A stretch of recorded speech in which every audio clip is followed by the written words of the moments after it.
எந்த பிராமணனும் ஏரை எடுத்துட்டு போயிட்டு மாடை கூட்டிட்டு போயிட்டு நிலத்துல உழறது கிடையாது. ஏன்னா அவங்க எல்லாரையும் ஏமாத்தி கோவிலில் தானே இருந்துட்டு உட்கார்ந்த இடத்துலையே உழைப்பு இல்லாமல் உண்ணக்கூடிய மனிதர்கள் அவர்கள் இல்லையா? அவங்களுக்கு எந்த ஒரு விவசாயமும் அவங்க பண்ணணும் அப்படின்னு கிடையாது. நீங்கள் யாரையாவது பார்த்துருக்கீங்களா? எந்த பிராமணனாவது நிலத்துல போயிட்டு ஏறு உழுதுருக்காங்களா?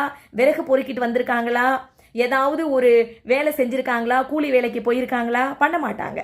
அப்போ அவங்களுக்கு எந்த நாளில் பண்ணால் என்ன?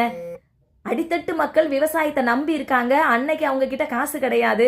அவங்க கிட்ட அன்னைக்கு அவங்க விவசாயத்தை தான் பண்ணி ஆகணும். எல்லா மக்களும் பேசிக்கா விவசாயம் பண்ணி ஆகணும்.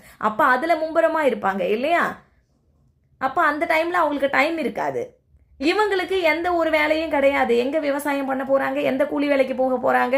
ஒன்றும் கிடையாது. அதனால இவங்க அந்த டைம்ல பண்ணிக்கிறாங்க. இதுதானே விஷயமே தவிர மற்றபடி நாங்க பண்ணலாம், நீங்க பண்ணக்கூடாது, அது சாமி குத்தமாயிடும், நாங்க கடவுளுடைய